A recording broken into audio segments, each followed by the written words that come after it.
É uma pergunta bem pertinente e que eu acho que tem bastante a ver com o tema de batalha espiritual. Então pode botar aí, por favor. A pergunta vai aparecer aqui, tá? Mas eu vou ler aqui, ó, no papelzinho, não sei quem foi que escreveu, mas parabéns pela pergunta. Por que algumas pessoas falam em línguas e outras não? E aí uma pergunta muito pertinente. Por que algumas pessoas falam em línguas e outras não? Bem, vamos entender isso. Passa, por favor. Da onde veio falar em línguas, né? Então aqui tá. Quando Paulo, lá em 1 Coríntios 12, vai falar o seguinte: ora, os dons são diversos, mas o Espírito é o mesmo. E aí ele cita. Ele está citando os dons, né? Há outro, operações de milagres. Há outro, profecia. Há outro, discernimento de espírito. A um é dado a variedade de línguas e a outro capacidade de interpretá-las. Então, de cara, sim, o dom de línguas, ele é real. Mas não acontece. Claro que acontece. Tanto acontece que está aqui e Paulo vai doutrinar. Então, isso não está em discussão. Pode passar, por favor. E aí, olha só. Por que uns falam e outros não? Aqui a gente já começa a ter uma noção maior. Paulo vai explicar o seguinte. A uns Deus estabeleceu na igreja, primeiramente, apóstolos, que não existe mais hoje em dia. Em segundo lugar, profetas, que não... Só fazer um parênteses, a pergunta não foi sobre essa, mas o profeta não é só aquele profeta que traz uma revelação. Hoje em dia, no Novo Testamento, o profeta é aquele que explica a palavra. A profecia, ela vem da palavra, tá? Em terceiro lugar, os mestres, depois operadores de milagres, depois os que têm dons de cura, ou de ajudar, ou de administrar. Então veja, que existem outros dons que às vezes a gente ignora. Dom de ajudar, dom de administrar, existe o dom da hospitalidade e também o de falar em variedade de línguas. E aí, olha só, que Paulo já vai respondendo. Será que todos são profetas? São apóstolos, desculpa. Será que são todos profetas? Será que são todos mestres? São todos operadores de milagres? Todos têm dons de curar? Todos falam em línguas? Todos têm o dom de interpretar essas línguas? Passa, por favor.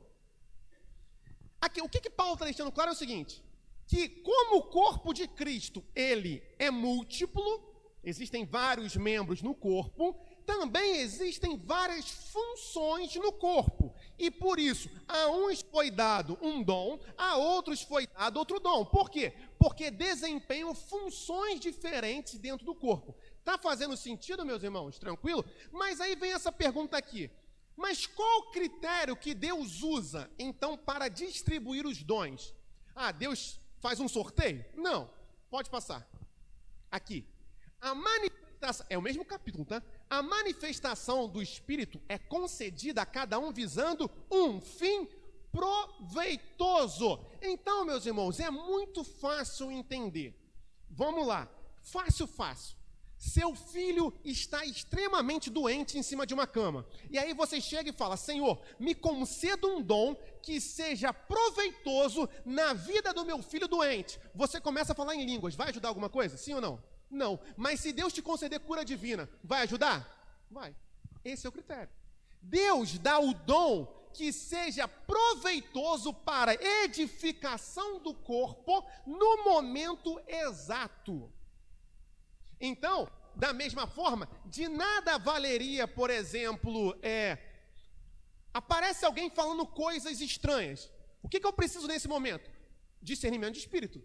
Não vai adiantar uma profecia. Então, o Senhor, ele concede o dom para um fim proveitoso, a fim de que haja edificação na igreja. Então, por que nem todos falam em línguas? Porque nem todo momento existe um fim proveitoso em falar em línguas.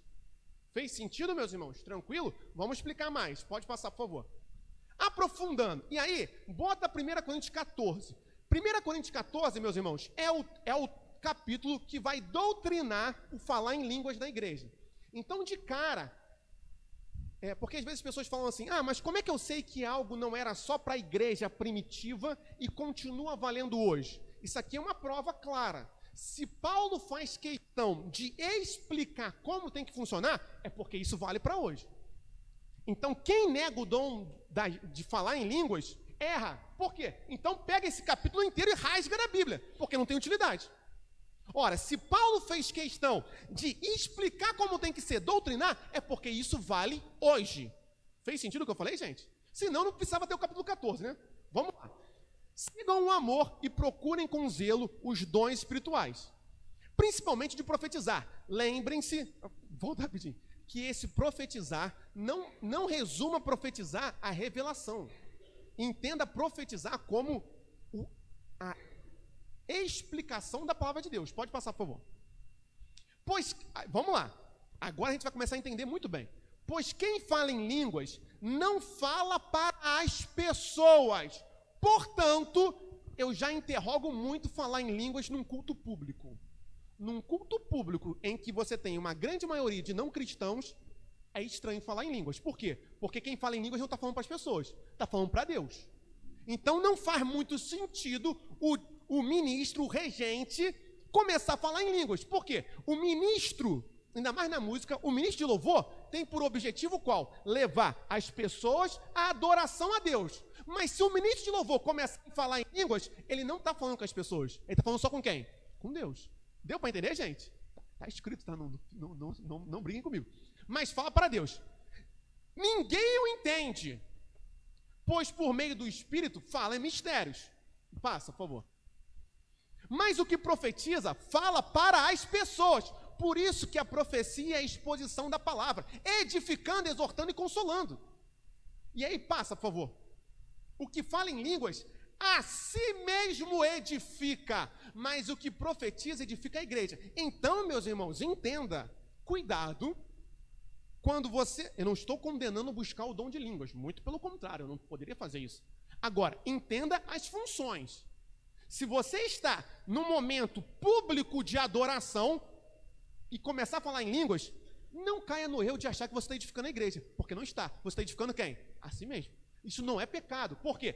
Você está adorando a Deus, então você está edificando a si, na sua intimidade para com Deus. Mas isso não edifica o corpo de Cristo. Por isso que nem todos falam em línguas, porque não faria sentido nenhum eu começar a falar em línguas agora, que não edificaria vocês. Deu para entender, gente? Tranquilo? É muito claro, né? Pode passar. Eu quero que vocês todos falem em línguas. Veja, então pode falar, mas muito mais que profetizem. Pois quem profetiza é superior ao que fala em línguas. Então existe uma hierarquia dos dons, tá? Existe hierarquia entre os dons. A não ser que as interprete, para que a igreja receba edificações. Meus irmãos, esse aqui é um princípio que eu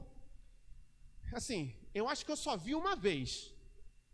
A pessoa falando e o outro interpretando para a igreja. E é algo impressionante.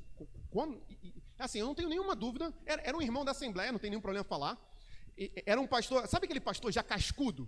E assim, foi algo lindo de se ver, eu nunca tinha visto dessa forma, e você via claramente que eu não tinha, eu tenho certeza, por Espírito Santo, que era real aquilo. O pastor, ele já estava até sentado, cabeça branca, ele começou a falar em línguas, e um outro pastor se aproxima e faz a interpretação para a igreja. É algo lindíssimo. E aí sim existe edificação do corpo, tá, meus irmãos? Agora, quantas vezes a gente vê isso acontecer? É raro, né? Então cuidado, pode passar. E agora, irmão, se eu for até aí, falando em línguas, que proveito vocês terão se eu não falar por meio de revelação, de conhecimento, de profecia ou de doutrina? Pode passar. É assim com instrumentos inanimados, como a flauta ou a harpa, quando emitem sons. Se não emitirem sons bem distintos, como se poderá reconhecer o que se toca na flauta ou na harpa? O que Paulo está falando é o seguinte, olha só, não adianta um monte de gente começar a falar em língua e ninguém entender nada. Vai ser só barulho. Pode passar. Pois também, se a trombeta der um som incerto, quem se preparará para a batalha? Pode passar. Assim também vocês, se com a língua não disserem palavra compreensível, como se entenderá o que é dito? Você vê que nessa época aqui já tinha confusão do falar em língua, né? Porque vocês estarão como que falando para quem? Ao vento. Então, cuidado, meus irmãos. Cuidado. Pode passar, por favor. Sem dúvida, muitos tipos de vozes no mundo. E nenhuma delas é sem sentido. Só que a gente tem que ser capaz de entender. Mas se eu não entender o que significa cada voz, serei estrangeiro para aquele que fala, e ele será estrangeiro para mim. Pode passar. Assim também vocês, visto que desejam dons espirituais, procurem progredir para a edificação da igreja. Então, procure o dom que edifica a igreja, na sua função dentro do corpo. Tá, meus irmãos? Pode passar. Por isso, quem fala em línguas, ore para que as possa interpretar. Porque às vezes a pessoa está falando em línguas e nem mesmo ela está entendendo o que está falando. Ou seja, pode passar. Porque se eu orar em línguas, o meu espírito de fato ora, mas a minha mente fica infrutífera. Olha como a palavra de Deus é perfeita e explica tudo. Sim, o meu espírito sim, porque está comunicando com Deus, mas a minha mente não está entendendo absolutamente nada. Pode passar, por favor. Que farei então? Vou orar com o espírito, mas também vou orar com a mente, o que mostra que espiritualidade não anula raciocínio. Não anula raciocínio. Vou cantar com o espírito, mas também vou cantar com a mente. Isso aqui tinha que ser falado em todos os ensaios, que tem gente que só quer cantar com o espírito, e aí o tom está aqui, a pessoa está com a voz lá. Misericórdia. Canta com a mente também, meu irmão. Pensa. Vai, glória a Deus. Passa aí. Se você louvar apenas em espírito, como não instruído poderá dizer o amém? Aqui já de cara também dá uma pancada, né? Se você anda dizendo amém para falar em língua sem entender, você está errado. Depois da oração de agradecimento que você fez. Porque ele não entende o que você diz. Pode passar.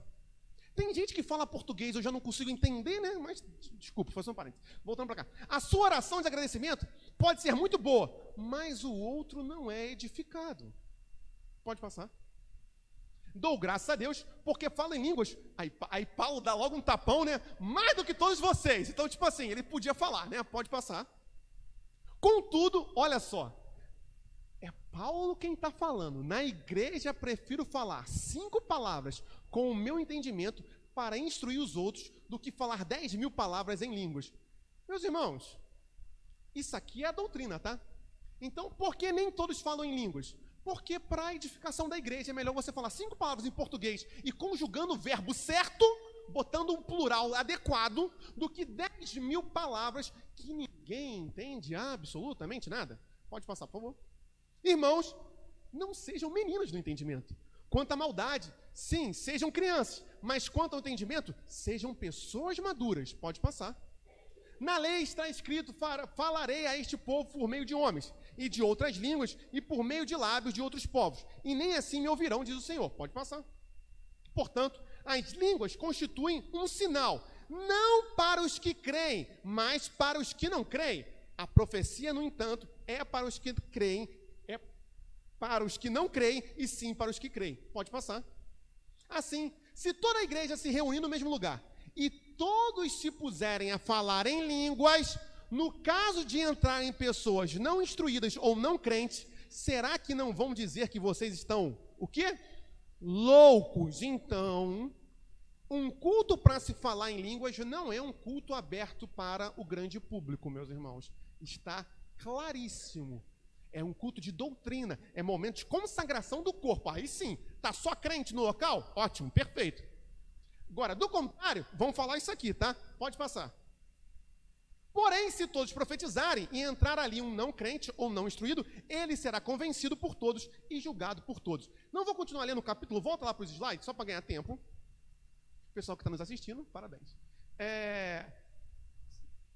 Eu ia falar, comente em línguas, mas não faça isso, né? Não faria sentido nenhum. Pode passar o slide, foi só uma piadinha.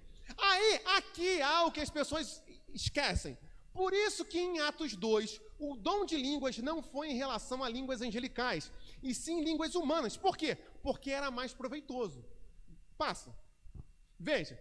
Então, como os ouvimos falar, cada um em nossa própria língua materna? Somos partos, medos, elamitas e os naturais da Mesopotâmia, Judéia, Capadócia, Ponto, e Ásia, da Frígia, da Panfilha, do Egito e das regiões da Líbia, nas imediações de Cirene, e romanos que aqui residem, tanto judeus como prosélitos, cretenses e árabes. Como os ouvimos falar sobre as grandezas de Deus em nossa própria língua? Por que que em Atos 2 o dom não foi língua de anjos? A questão não é a língua, a questão é o proveito. Não seria proveitoso em Atos 2 falar em língua de anjos, mas foi proveitoso falar em línguas humanas. Pode passar. E aí, existe algo também fundamental. Ainda que eu fale a língua dos homens e dos anjos, se não tiver amor, serei como o bronze que sou, ou como um símbolo, que é um instrumento, o Cadu perguntou, que retine. Se não tiver amor, o dom de línguas, humanas ou angelicais, não terá proveito. Pode passar. Então, porque nem todos falam em línguas, pois não é útil para o reino de Deus que todos falem em línguas estranhas. Pode passar. Entretanto, e aí sim o versículo, procurem com zelo os melhores dons. O que significa isso? Procure com zelo o dom que será mais proveitoso na sua realidade, na sua função dentro do corpo de Cristo. Por que nem todos falam em línguas? Porque não é proveitoso para o reino, para o corpo, que todos falem, já que são muitas as funções dentro do corpo. Deu para entender, meus irmãos? Tranquilo, fácil? Um último exemplo seria o seguinte: teu filho faz uma besteira, tu vai dar uma bronca nele e começa a falar na língua dos anjos. Vai servir alguma coisa essa bronca? Não. Mas aquele chinelo que vem voando, serve? Não sei. Aí cada um pense e medite na palavra do Senhor. Aplauda o Senhor em nome de Jesus. Glórias a Deus, dá um like. Amém. Fácil, né? Fácil. Acho que foi fácil, não sei. Ficou quanto tempo esse vídeo, hein? 16, vou ter que tirar 1 minuto então. Que no Instagram só dá 15, né? Da onde eu vou tirar 1 minuto? Não sei. Do último, você acha melhor tirar o último? Acelera o vídeo? Pô, mas mais? Tá bom, bem, ok. Bem, meus irmãos, espero que dê tempo de terminar aquilo que ficamos para hoje. Pode botar aí os nossos slides. Hoje nós vamos dar continuidade àquilo que estávamos falando ontem.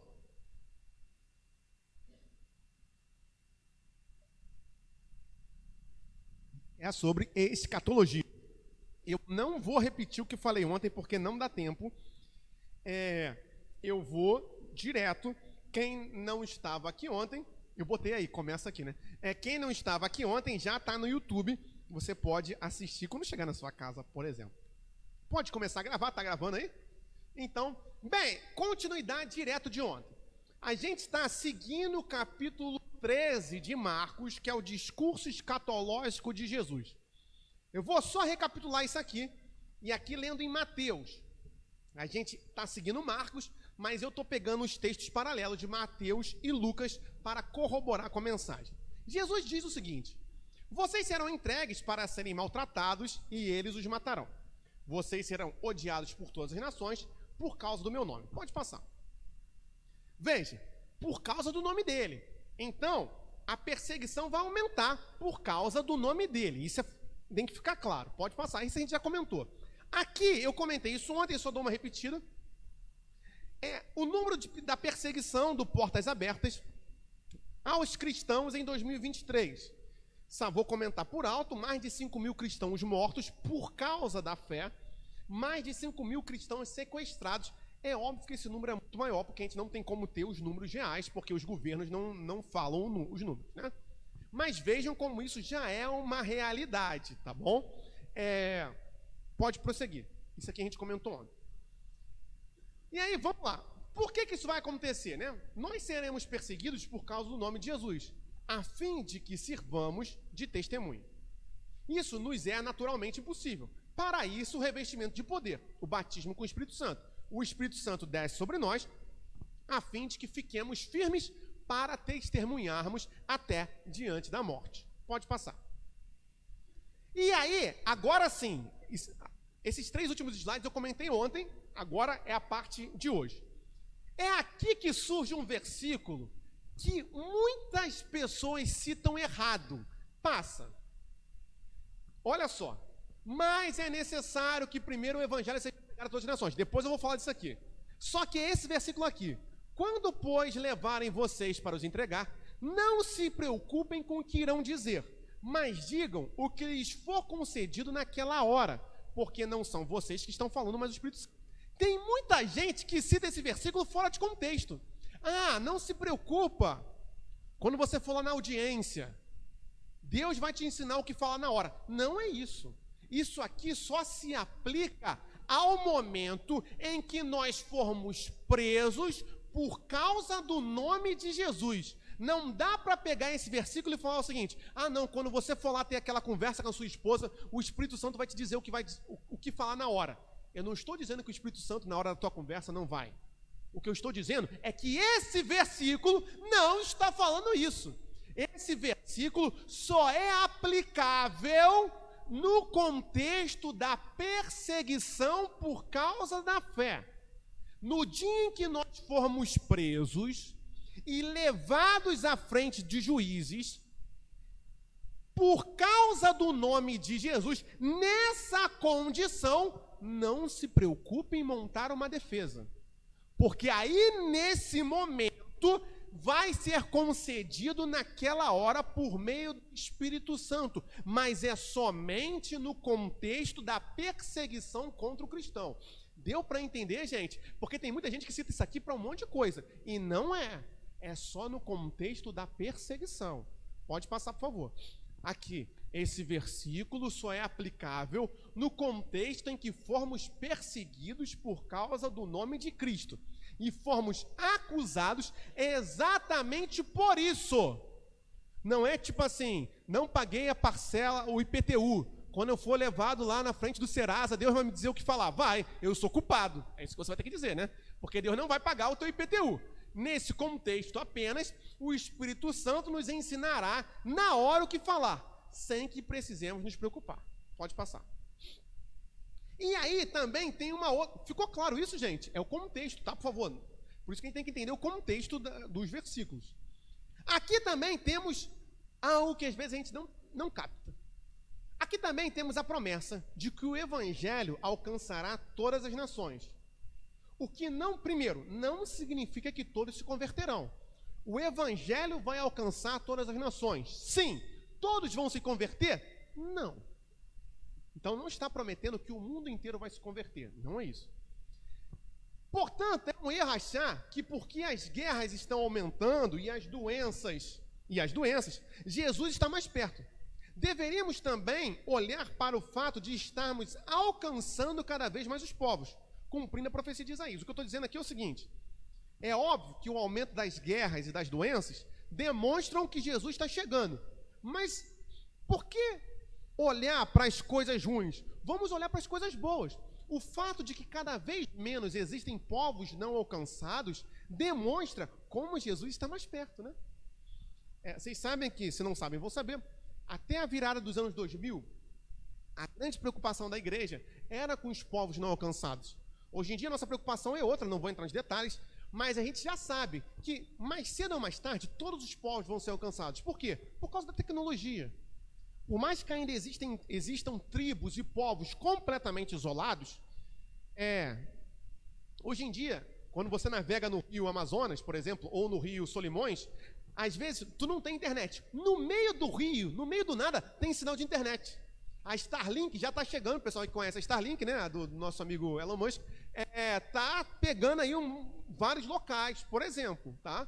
Então, assim, os povos vão ser alcançados, tá, meu irmão? O que mostra que Jesus está cada vez mais perto. Pode passar. Aqui está a profecia de Isaías, tá? Sim, ele diz, para você, tá falando, é Deus Pai falando para Jesus, tá? Para você é muito pouco ser o meu servo, para restaurar as tribos de Jacó e trazer os remanescentes de Israel. Está falando de Israel, né, os judeus.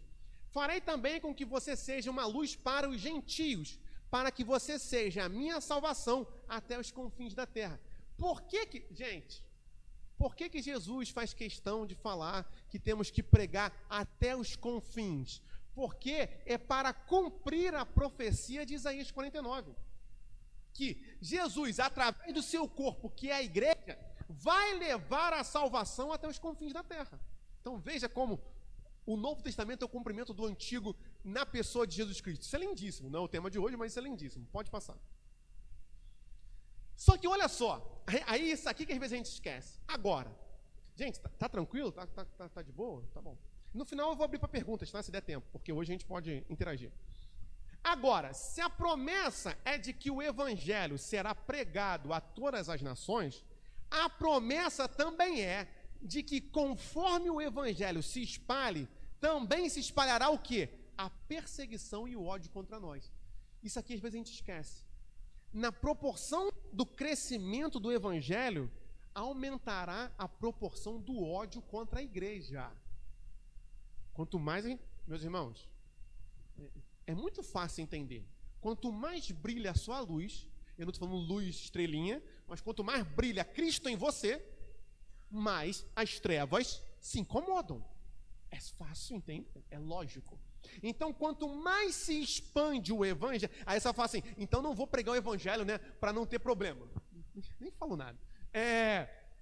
Mas quanto mais se espalhar o evangelho, quanto mais novas igrejas são abertas, é mais terreno inimigo sendo recuperado para Cristo. E o inimigo contra-atacando, gente. Pode passar, por favor. Aí, olha só. Vocês serão entregues para serem maltratados e eles os matarão. Vocês serão odiados por todas as nações por causa do meu nome. Em Mateus fica muito claro isso. Jesus, no versículo anterior, disse o quê? Que o meu evangelho será pregado a todas as nações. Em seguida ele fala o quê? Vocês serão odiados por todas as nações. Então, na proporção que o evangelho for alcançando as nações, proporcionalmente também aumentará o ódio contra nós. Meus irmãos, é guerra. Não ache que a pregação do evangelho é qualquer coisa. É uma guerra, é literal, tá? É literal. A gente pode não ver, quer dizer, eu acho até errado falar assim, a gente não pode não ver. Porque quando alguém explode uma igreja, você acha que alguém que explode uma igreja, isso não é espiritual? É óbvio que é espiritual. Quando alguém mata um cristão, você acha que isso não é espiritual? É óbvio que é espiritual. Então, isso aqui é cristalino. Quanto mais pregarmos o evangelho, maior será o ódio contra nós. Por isso, nós, enquanto missionários, temos que buscar o revestimento de poder, o Espírito Santo, senão seremos esmagados. Irei contar uma história real. E se você quiser ler essa história, está no livro que conta os 60 anos da Nova Vida, a nossa denominação. O bispo Roberto, fundador da nossa denominação, tinha um desejo muito grande de ir para São Paulo. O pessoal mais antigo que conhece a Nova Vida talvez saiba disso. Então, ele manda um pastor para São Paulo, para abrir a primeira Nova Vida de São Paulo. O pastor, quando está a caminho, ele vai para lá, chega, a família dele vem depois. Quando o filho dele está a caminho de carro, o filho dele bate e morre. O pastor não sustenta, e eu entendo perfeitamente, perder um filho num acidente de carro deve ser algo bárbaro, e o pastor volta para o Rio de Janeiro. O bispo Roberto, então, manda o então pastor Tito, que hoje em dia é o bispo Tito Oscar, que tem diversos livros. Vou falar bispo Tito que fica mais fácil. Isso está narrado, porque o livro, quem escreveu foi o bispo Tito. Então, o que eu vou falar é o bispo Tito que está contando. O bispo Tito chega em São Paulo. Quando ele chega em São Paulo, a família dele vem depois. Quando o filho dele está vindo do Rio de Janeiro para São Paulo de carro, o que acontece? Bate e morre. E quando você lê, o bispo Tito diz assim: eu tenho certeza que foi ataque de Satanás para impedir a Nova Vida de chegar em São Paulo. Mas o bispo Tito não voltou. Ele planta a Nova Vida em São Paulo. Por que eu estou dizendo isso? A batalha espiritual é real. Aí você fala assim, mas para isso acontecer, em última instância, Deus não tem que permitir? Em última instância, Deus tem que permitir. E Deus tem planos que a gente não entende. O que não muda o fato de que existe uma batalha espiritual. Ponto. Não existe. Então, cuidado. Cuidado, pode passar. E aqui, veja, nesse tempo, muitos hão de se escandalizar, trair e odiar uns aos outros. Muitos falsos profetas se levantarão e enganarão a muitos. Meus irmãos, isso aqui é mais atual do que isso, eu não sei, né? E por se multiplicar a maldade, o versículo que a gente conhece, o amor se esfriará de quase todos. Por que quase? Porque na igreja não vai se esfriar. Em nome de Jesus. Então, por isso que nós temos que estar vigilantes. Vigilante. Falar sobre escatologia é falar sobre vigilância, tá? Não é só sobre guerra. Guerra no sentido ficção. Não, é vigilância. Pode passar, por favor.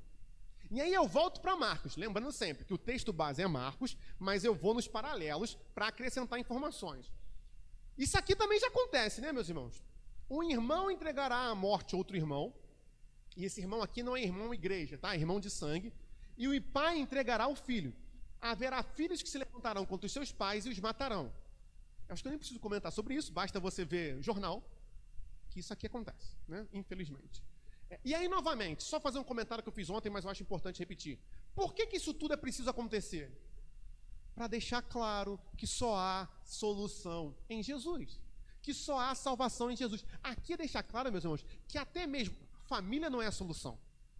A solução é a família que tem Jesus. Mas a família, só a família, não é a solução. Por quê? Porque pai vai matar filho, filho vai matar pai e irmão vai matar irmão. Veja, uma família sem Cristo vai literalmente se matar. Por isso, por que então tudo isso é necessário acontecer? Para deixar claro para todos, toda a criação, que só Jesus salva. E que o que você precisa, o que eu preciso, o que o mundo precisa é de Jesus. De boa, gente? Tranquilo? Tranquilo, né? Pode passar, por favor. Depois a gente pergunta. E aqui, olha só, olha o que Lucas fala. E vocês serão entregues até por seus próprios pais, irmãos, parentes e amigos. Eles matarão alguns de vocês. Veja, aquilo que eu falei agora. Mas como é que o filho de um bispo que está indo plantar uma igreja pode morrer? Gente, já está avisado. Eles matarão alguns de vocês. Vai acontecer. Vai. Estevão não foi morto? E olha isso aqui. É por isso que não dá para ninguém falar assim, mas eu não sabia. Não sabia porque não lê a Bíblia. Todos odiarão vocês por causa do meu nome. Amar Jesus não vai trazer popularidade, meus irmãos. Viver o discipulado de Cristo não é popular. Na verdade, isso traz ódio do mundo para conosco. Mas olha só, a esperança está aqui. Mas não se perderá um só fio de cabelo de vocês. Aí você pode falar o seguinte, mas Deus não acabou de falar, Jesus não acabou de falar que alguns de nós vamos ser mortos, como é que não vai se perder nenhum fio de cabelo? O que está deixando claro é o seguinte, que tudo o que aconteça, quer seja a vida, quer seja a morte, nunca saiu do controle de Deus. Até porque Jesus vai falar que só cai um fio de cabelo se ele deixar. Então, ainda que a morte chegue, de alguma forma isso cooperará para o bem daqueles que amam a Deus. Mas eu não entendo. Jó também não entendeu nada. Mas Jó no final vai declarar, antes eu te conhecia de ouvir falar, agora meus olhos te veem. Deus tem planos que a gente não entende. E que ele não vai explicar. Tá? Pode passar, por favor. Então, para que saber disso tudo? Né? Que vem a grande pergunta. Reflita aí nesse momento de silêncio dramático enquanto eu bebo minha água. Para que saber disso tudo? Pode passar, por favor.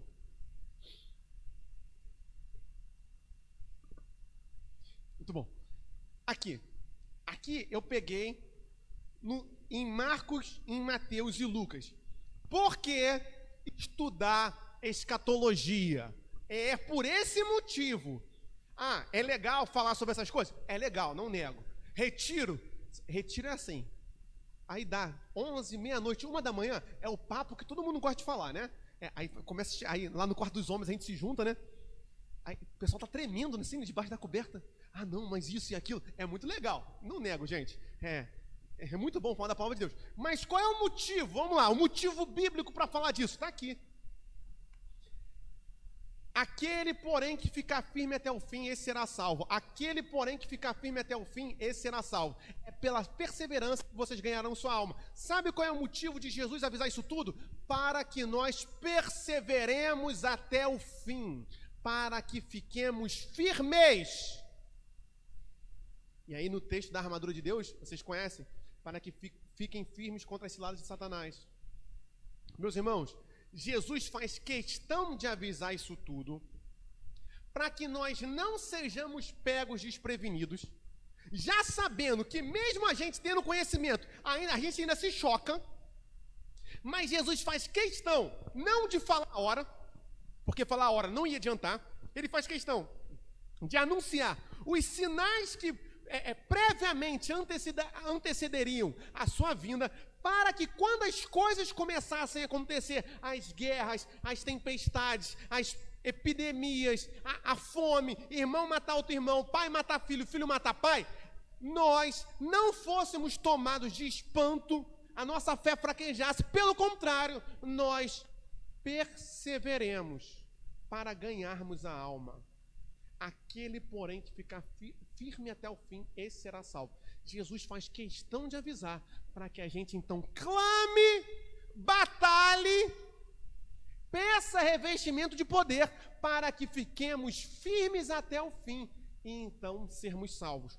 O objetivo de estudar escatologia, por isso que escatologia tem que ser estudado, é para que a gente não seja pego desprevenido, um ataque desprevenido do mal, mas a gente fortaleçamos nossas mãos, nossos joelhos para a batalha. Por isso, como vai dizer o profeta, digo fraco, eu sou forte. Estejamos preparados, revestidos da armadura de Deus, para quando acontecer, já está acontecendo, você não caia numa cilada de um falso profeta. Então, por que falar disso tudo? Para a gente não cair, gente. Simples. Foi? Tranquilo? Deu para entender? Aqui, os 3 evangelhos deixam isso claro, né? Por sinal, alguém perguntou qual é a diferença de Mateus, Marcos, Lucas e João. Depois eu respondo isso, tá? Pode passar, por favor. Então, é isso. Para permanecermos para a salvação. Esse é o último slide? Para permanecermos para a salvação. Então, por que falar disso tudo? Para que nós possamos permanecer para a salvação. Não precisa parar de filmar agora, não. Esse é o momento em que vocês podem perguntar. Alguém quer perguntar alguma coisa? Calma aí, Alessandro. Alguém quer perguntar alguma coisa? Levante a mão, que se for possível, eu tiro as dúvidas. Na semana que vem, na quarta-feira que vem, eu vou falar sobre a grande tribulação, que é quando o anticristo se manifesta, nas palavras de Jesus, o abominável da desolação. Alguma pergunta, meus irmãos, sobre escatologia, além da pergunta do Alessandro? Por favor, é agora. Que isso? Silêncio. Aí depois vocês ficam me mandando perguntas. Pode falar, minha irmã. Ih, depois do arrebatamento. Não, calma que a gente ainda vai chegar. É até aqui, gente. Arrebatamento aí já é na última fase. Aí a gente vai falar, a gente vai chegar lá, tá? A gente vai falar sobre milênio, a gente vai falar sobre os 3 anos e meio de apostasia, se o milênio é literal, se não é literal, a gente vai falar sobre isso. Sim. Deixados para trás, né? A galera do deixados para trás. A gente vai falar sobre isso, tá? A gente vai chegar lá. Isso, convite. Primeiro eu vou terminar Marcos 13, depois a gente vai para Apocalipse e depois a gente deve ir para Daniel. Mas a gente vai chegar lá. A gente vai falar sobre besta, sobre o dragão, sobre isso tudo a gente vai comentar mais para frente, tá? E aí? Alguma questão? Vocês ficam depois me perguntando, vocês são terríveis, tá? Pergunta, gente, não existe dúvida burra. Burrice é continuar na dúvida. Essa frase é boa. Não? Tranquilo? Então tá bom, eu vou crer em vocês. Eu não vou falar o que você me falou ontem não, Vitória, tá? Que aquilo ali foi terrível, tá? Mas eu vou falar. Alguém falou, não vou falar aqui, assim, foi a primeira vez que eu entendi tudo. Eu falo assim, mas toda mensagem eu pergunto se vocês entenderam, as pessoas falam que entenderam. Aí a culpa não é minha, tá vendo? A culpa não é minha. Agora vocês podem perguntar. Hoje e amanhã vocês podem perguntar. Então, tranquilo. Tu quer falar, Alessandro? Já que ninguém pergunta, fala aí. E eu te compliquei? Fala, faz a tua dúvida.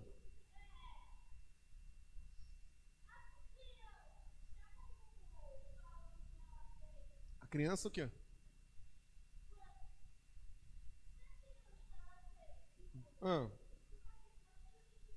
Uma criança de 5 anos.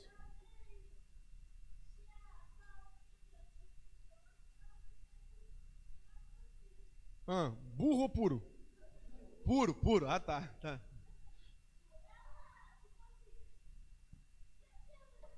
Tu quer saber se a criança de 5 anos morrer, vai pro céu ou pro inferno? É isso?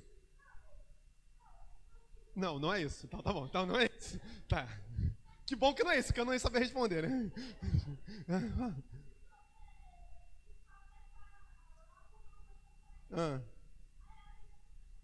É pecado.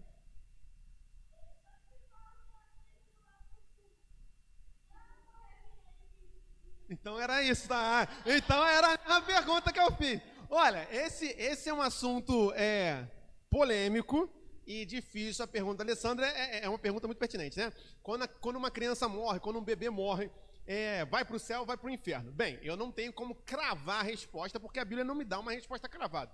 Existem algumas interpretações disso. Uma das interpretações cai na predestinação, de que aqueles que Deus, e aí se você for um calvinista clássico, aqueles que Deus escolheu para a salvação, independente de idade, vai ser salvo, não faz diferença. Essa é uma possibilidade. Então, a possibilidade calvinista clássica. Deus já escolheu todos que vão ser salvos, não faz diferença a idade que a pessoa morrer. Essa é uma possibilidade. A outra possibilidade é uma possibilidade também calvinista, mas um pouco mais moderada, que vai falar sobre a presciência de Deus. O que seria isso? A gente vai pregar só sobre predestinação, tá, meus irmãos? Mas como foi feita a pergunta, é minha função responder minimamente. O conceito da presciência, que também é um conceito um pouco polêmico, diz o quê? Que Deus... porque algumas pessoas falam assim, mas como é que Deus vai condenar aquele que nunca teve a escolha? Por exemplo, a criança de 5 anos. O conceito de presciência parte de qual pressuposto? Deus sabe a escolha de todos nós. Então Deus já sabe que se aquela criança de 5 anos vivesse até os 50, se ela aceitaria Jesus ou não. Por causa de Deus já saber que se aquela criança de 5 anos aceitaria Jesus ou não quando ficasse adulta, quando ela morre com 5 anos, Deus está julgando ela pela escolha que ela faria no futuro, pela presciência de Deus. Embolou ou fez sentido? É uma possibilidade. Eu não estou falando que eu concorde, nem que eu discorde, nem que seja isso. Eu só estou dando possibilidade de resposta. Eu acho que faz sentido, mas ainda assim, para mim, é meio estranho você ser julgado por algo que, na prática, não aconteceu, né? Mas é porque o texto diz assim, aqueles que de antemão conheceu, a estes também predestinou. Então, aqueles que de antemão conheceu, seria a presciência de Deus. Que Deus já sabe a escolha que você vai fazer. Então, Ele já consegue julgar pela escolha que você faria no futuro. É uma possibilidade. Gente, estou trazendo possibilidade, para vocês reflitam. Uma possibilidade mais aberta, mais arminiana, seria qual? Que por mais que a criança, porque a Bíblia vai falar que é mal todo desígnio do coração do homem desde a sua mocidade, como a criança ainda não tem discernimento do bem e do mal, então todas as crianças, ao morrerem, iriam automaticamente para o céu, porque elas não tiveram ainda o discernimento entre o bem e o mal. E aí, uma outra posição mais radical para esse lado é a posição católica e a posição até de algumas igrejas evangélicas, que vão dizer o quê? Que tem que batizar o bebê para que o bebê, então, batizado, possa ser salvo. Essa aqui é uma posição que eu nego, por quê? Porque batismo não salva. A gente até conversava isso, eu não sei com quem que eu conversava isso hoje, mas batismo... Foi contigo, Renan? Ou então foi com o Cadu? Só tinha vocês dois na igreja, então foi com o Renan ou foi com o Cadu? Batismo não salva. E não faz muito sentido você batizar alguém que não tem entendimento, porque o batismo é confissão pública da fé. Se eu tivesse que dar uma resposta, aí é uma opinião, eu teria que estudar com muita profundidade o texto para poder responder, eu entendo que a criança ela não vai para o inferno. Tá? Eu entendo. Agora, se você pode discordar à vontade, eu entendo nesse momento, gente. Tem muita coisa que eu entendo nesse momento, mas depois eu vou estudar com profundidade e eu passo a entender outra coisa. Tá? Então, assim, de uma forma ou de outra, se Deus mandar para o céu, para o inferno, Deus é justo. Isso que importa verdadeiramente. E aí, porque também, só fazer mais um comentário. A gente saiu um pouco do tema, mas não tem problema. Porque disso aqui decorre uma outra dúvida, né? Qual é? A criança de 5 anos que morreu, quando ela chegar no céu, a alma dela vai ser de 5 anos? Ou vai ser de 50? Calma aí, cara. Qual vai ser a alma da pessoa? Entende? É uma discussão também, né? E aí entra também aquelas questões. A pessoa que tem uma deficiência mental e é incapaz de discernir entre o certo e o errado, essa pessoa está salva. Ou ela não está salva. Ou Deus, aí vai entrar na presciência. Deus sabe que se aquela pessoa que tem uma doença mental não tivesse a doença mental, qual seria a escolha da pessoa? São questões. Por isso que a gente tem que estudar. Por isso que é maravilhoso a Bíblia e o conhecimento. Vai, perguntem aí. Quem quer perguntar? Pergunta aí, Cadu. Pô, tá de brincadeira vocês três, né? Fala aí, gente. Fala, cara. Fala. Fala alto. O povo do Antigo Testamento. Se eles foram salvos, aqueles que creram na promessa, sim. Essa é uma discussão também, tá? Vocês estão fazendo perguntas muito boas. A pergunta do Cadu é o seguinte: o povo do Antigo Testamento, primeiro, foi salvo? Sim. Agora, eles foram salvos quando Jesus morre e ressuscita, ou eles foram salvos no momento em que morreram? Existe uma posição que defende que aqueles que morreram antes de Jesus, vocês estão indo longe hoje, isso é muito bom. Aqueles que morreram antes de Jesus estariam no seio de Abraão, que seria um estado, não vou dizer intermediário, mas um estado de suspensão. A alma ainda está ali, não foi julgada. E aí, quando Jesus morre e ressuscita, essas pessoas saem do seio de Abraão. Uma outra possibilidade é que essas pessoas estariam no inferno. E quando Jesus morre, ele desce no inferno, toma as chaves da morte e prega para aqueles que vieram antes dele. E aí aqueles que se convertem sobem. Ou vai no seio de Abraão e chama. Porque existem duas possibilidades. Ou que Jesus foi no inferno, ou que Jesus foi no seio de Abraão. Essa é uma... Gente, eu não estou falando que eu concordo nem que eu discordo. Eu estou trazendo as possibilidades. Estudem a palavra e tirem a conclusão de vocês. Calma aí, já vou aí. E a outra possibilidade qual é? É que não. Na hora vai para o céu. Eu acredito que na hora vai para o céu. Por quê? Porque no Monte da Transfiguração apareceu Moisés e Elias. E da onde eles vieram? Do inferno não foi. Do seio de Abraão também não faz sentido. Então eu entendo que eles já estavam. E aí tem que também pensar o seguinte, que quando Jesus vira para o soldado e fala, hoje mesmo estará comigo no paraíso. Então eu entendo dessa forma. Mas você pode defender que não, que eles estão no seio. Existe gente até hoje que também defende que quando nós morremos, nós não vamos subir nem descer. Descer em nome de Jesus ninguém. Não vamos subir. Mas nós também estaremos no seio de Abraão. Possibilidade. Não acho que seja isso. Eu acho que é na hora. Agora, como é que a pessoa era salva no Antigo Testamento? Aí é muito fácil. É por crer no Messias que viria. Abraão creu e isso lhe foi imputado por justiça. Então, eles criam na promessa. Por mais que a promessa não tivesse o nome Jesus, porque o nome Jesus só vai aparecer depois. Mas eles criam na promessa da salvação que viria redimir Israel. Então, assim que eles foram. A salvação é mediante a fé, tá? Deu mais ou menos aí, tá? Tem muitas possibilidades. Fala aí, Igor, pode falar. Sim. Sim, então, quando Jesus fala que dos pequeninos vem o perfeito louvor e que quem não for como criança, de modo algum entrar no reino dos céus, também pode se entender dessa forma. Assim, o que Jesus quer dizer ali, de forma muito específica, é a questão, que a gente até leu isso, né? Da inocência, de você ser inocente em relação à maldade. A criança, ela não guarda rancor, e assim deveria ser todo cristão. Agora, você também pode entender isso de uma forma mais literal, de que as crianças estão no céu. Aí, se você entender dessa forma, seria até melhor morrer como criança, né? A gente não teria a possibilidade de se perder no meio do caminho. Só que, veja, são possibilidades, tá? Assim, algumas coisas, a gente pode ter várias visões sobre o mesmo tema, tá? Isso porque era para falar sobre a volta de Jesus, mas vamos embora. A gente vai seguir. Tá gravando isso tudo? Isso aí tudo está sendo gravado também? Então, é você que está aí online, é isso aí. Alguém outra pergunta? Calma, Alessandro, deixa eu ver se alguém mais quer perguntar alguma coisa. Tem mais alguma aí, vocês? Não? Vitória? Não tem? Não? Então tá bom. Fala, Alessandro.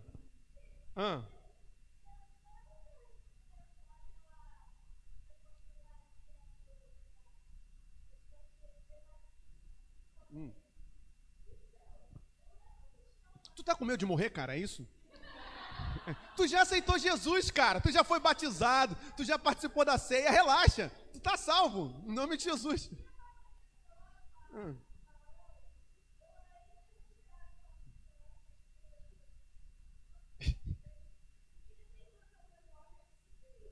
Fala. Não, tá bom. Já acabou o culto. Já. Não precisa botar água, não. Tá tranquilo.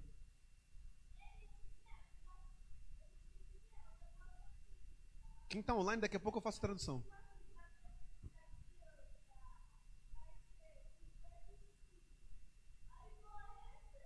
A criança nascesse o quê? Dentro da barriga. Tá. Morreu dentro da barriga. De feto? Não, aí assim, gente, a alma não tem idade, né? A alma não tem idade. Então, assim, como vai ser o corpo? Gente, faz sentido essas perguntas porque tem a ver com o final, né? Mas o corpo glorificado não terá sexo, tá? No céu não haverá relações familiares. Porque pensa o cara que ficou viúvo. Aí ele casou de novo, a Bíblia permite. Quando chegar no céu vai acontecer o quê? Pedrada entre as duas mulheres do cara? Quem vai ser a mulher do cara? Então, no céu não vai ter mãe, pai, mulher, irmão, não vai ter nada disso. Não vai ter sexo, não vai ter sexo que eu digo, obviamente também não vai ter relação sexual, mas não vai ter diferença de gênero no céu, tá? Lá no corpo glorificado seremos todos iguais, em adoração ao Senhor perpetuamente, tá? Então, no céu as coisas serão mudadas. Qual vai ser a idade? Aí eu não sei, eu não faço a mínima ideia. A Bíblia não fala sobre isso. Como vai ser? Não sei. O que eu sei é que a gente vai atravessar a parede, né? O Jesus não atravessava a parede, então isso eu sei. Aí vem aquela pergunta, vamos lá, quero ver você. Renan, uma boa pergunta. Cadu, se Jesus atravessava a parede com o corpo glorificado, porque diz o texto sagrado que estavam todos fechados numa casa, com a porta fechada, e Jesus apareceu no meio. Então ele atravessou a parede. Quando Jesus comeu o pão e o peixe, foi para onde? Para o chão. Ele levantou e ficou um pedaço de pão e peixe. Perguntas a se refletirem em nome de Jesus. Bem, alguma outra dúvida, gente? Não, cara, calma aí, tu já fez duas, né? Dá. Oi, fala aí. Calma aí, cara. Calma aí. Fala aí, pode falar. Jesus. Alma e espírito? Essa também... Calma aí, cara. Essa também é uma discussão sobre a diferença entre alma e espírito. A maioria das vezes que você lê no Novo Testamento, ele fala de forma sinônimo, tá? Muitas vezes você vai ler espírito como alma e alma como espírito. Muitas vezes a gente não vê essa diferenciação. Alguns vão defender que o homem seja corpo e alma e espírito em analogia à Trindade. Assim como a Trindade são 3 em 1, nós também seríamos corpo, alma e espírito. Isso é um pouco discutível, tá? Até porque no Antigo Testamento, então, você praticamente não vê diferença. Existe uma diferença, assim, para hoje eu não consigo te responder isso, que eu preciso sentar para estudar com profundidade. Mas, de forma geral, não é que exista dentro de nós uma divisão. Alguns vão entender que a alma seria aquilo que é mais os nossos sentimentos, as nossas... Porque E aí, a gente, para ampliar a discussão, é o seguinte: a mente está onde? A mente é o cérebro? Ou a mente não é o cérebro? Existe toda uma discussão do que é a mente, onde está a mente. Então, será que a mente seria algo para além do crânio, para além daqui? Porque se a mente não for o cérebro, então será que a mente seria a alma e o espírito aquilo que conecta a Deus? Alguns defendem isso. Outros vão defender que não, que os sentimentos estariam na alma e que o espírito se comunicaria com Deus. Só que a gente também vê a Bíblia falando sobre o culto racional, e como a gente lê hoje, que Deus também ele não anula o nosso entendimento. Então, assim, para não deixar no vácuo, eu sei que é uma resposta não muito desenvolvida, mas só para não deixar, a maneira mais fácil de entender é que alma e espírito é a mesma coisa. Mais fácil de entender na hora da leitura. Mas realmente existem momentos que há uma diferença. Aí tem que entrar bem nos detalhes daquele texto específico, tá? Mas de forma geral, até porque Jesus entrega o Espírito ao Pai. Jesus não fala sobre alma. Então na cruz ele fala: Pai, em tuas mãos entrego o meu Espírito. E Jesus na oração também fala assim: o Espírito está pronto, mas a carne é fraca. Jesus o tempo todo está diferenciando Espírito e carne, Espírito e carne. E Paulo, quando vai falar o fruto do Espírito, que é obviamente o Espírito Santo, mas ele fala os feitos do corpo e os feitos da carne e os feitos do Espírito. Então, a grande maioria do Novo Testamento bota como sinônimo. E que existe o Espírito que conecta com Deus, que é aquilo que é salvo, e a matéria, a carne, que vai se decompor. Tá? Agora, existem momentos específicos que a palavra grega difere, porque alma é pneuma. Sim, existem momentos em que a palavra grega difere, tá? Mas aí tem que entender em cada contexto. Eu sei que não respondeu muito, mas é difícil essas perguntas assim que pegam você de tum, né? Tá? Mas podem comentar, falar mais se vocês querem mais alguma coisa. Mas aí eu posso pegar textos específicos e desenvolver essa temática, tá? Com mais propriedade. E aí? Mas não tem alma penada, tá? Se essa é a dúvida de alguém. Tu quer perguntar alguma coisa? Fala. Dizem. Sobe pro céu. Aham.